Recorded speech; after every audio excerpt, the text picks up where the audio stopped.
post-match plastic pint. We know they're in plastics. You don't have to mention it. We're on top of the detail. That's the way in which it goes. We're in Dodds, and we're very, very pleased to be in Dodds. We're very pleased that Liverpool beat Brentford by 3-0. And I'm very, very, very, very, very, very, very, very, very pleased that Virgil van Dijk plays for Liverpool. Stewie is the best one. He's back being the best one. And by that, I could mean human on the planet, but I certainly mean centre-half in the country.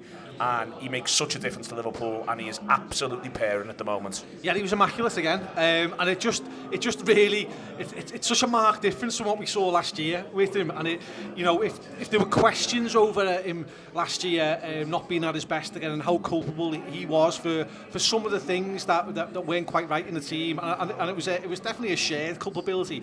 But the return to his best form now just shows you what we've been missing since he has returned from injury. I mean, he was an absolute colossus. Got to say as well, though, I thought Matip was great alongside him as well. He punched the ball forward brilliantly with his passing on 4 or 5 occasions. Just moved us 40 yards, especially towards the start of the second half. Just went, you think it's there, it's not. It's all the way up there. I mean, Virgil plays a lovely ball out to Salah as well, but Matip passing it and punching it forward was boss. That again, I think just it shows the difference it makes when you've got prime Virgil van Dijk, because it has such an impact on the game of everyone else around him. Apart from the keeper today, who had me a bag of nerves anyway. He had a bad last 20, the keeper. He decided he wanted to get in on the action big time. Well, in the first 20, I mean, he offered the entire cop out after about 25 minutes. Is right goalkeeper, yeah, I mean, man. He never looked ruffled, but I was extremely ruffled. I was like a chicken at Christmas.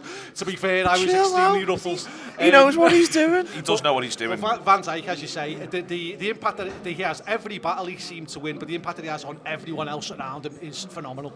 Thought he was great. The pass he makes to Salah. By the way, you're right first, there. I had a great view of that, but you've got an even honestly, better one. I'm basically just right behind the ball. I just went, oh my God. It was absolutely... As soon as it left his foot, it was unreal. You knew where it was going as soon as he left his foot. Also as well, the first time little cross from Salah was great as well. Yeah. He just puts the first time cross away on his right and it just goes slightly over Nunez's head. Like, if it doesn't go slightly over Nunez's head, gets his head on the end of it, you scored the most ridiculous 3-pass goal probably ever seen in your life. The ball was amazing, the cross was brilliant. Just sadly, the technique to get it off. It wasn't necessarily Salah was brilliant. gutted because he'd realised the aesthetic of this is. Salah was like personally in front. He must have been looking at that ball going, fucking hell, that's. Hello. Oh yes, sound. I'll have that. Like, I'm amazed he managed to get the ball off first time because I'd have just been thinking about how good the ball was. It was unreal. We also, because me and Phil sit sort of like, basically Phil just sits rows in front of me. I knew before anyone else in the ground Jota had scored. Oh, yeah. I knew before Jota. Yeah. It was just like, he was still looking at the ball. I went, get in. He was still looking at the ground. There was a noise. Yeah. It was just a great finish. Pretty much side, little sort of faded away from the goalkeeper into the side net, and best type. I love it when you just see down the battle one, and as soon as it left his foot, I went, get in, and then there was general kerfuffle. We had similar with the first one with Salah as well, because I was behind that, and I was straight in the corner. Nunez was superb for that goal as well. He was superb for that one. First half, you could not keep him out the action, Nunez. Second half, he's quiet. He's quiet. He plays like a normal footballer. Yeah. First half, like nothing I'd ever seen. He was just so involved again. He was everywhere. There was I think it's still 0-0 at the time. He makes a challenge in the our attacking left side when he gets the main stand going. He was, just a regulation thing, but he was like, I've worked hard. I've got I think he conceded a throw in, but it was boxing them in the corner, and then the ball that comes into him I think Matip fizzes a ball into him. Was it Endo or Matip that fizzed the ball into him? I think it might have been Endo. Yeah.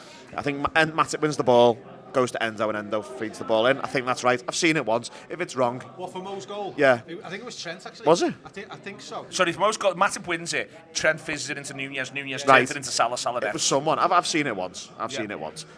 But the touch and the turn and the layoff is proper centre-forward play. Like, this is going to sound... I'm not going overboard here. This is not me saying this is what he is. But the development in his hold-up play and his ability to drop off and bring players in, it's like they've had him watching videos of Harry Kane, in the way that Harry Kane will get involved. And so I think it's Drogba, but I take your point. Yeah, but Kane's just a more recent involvement player. Like, he drops off and he's almost like half 10, half 9. At 19, do we call it that? Should we call it that? Let's call it a 19. They call it 9.5.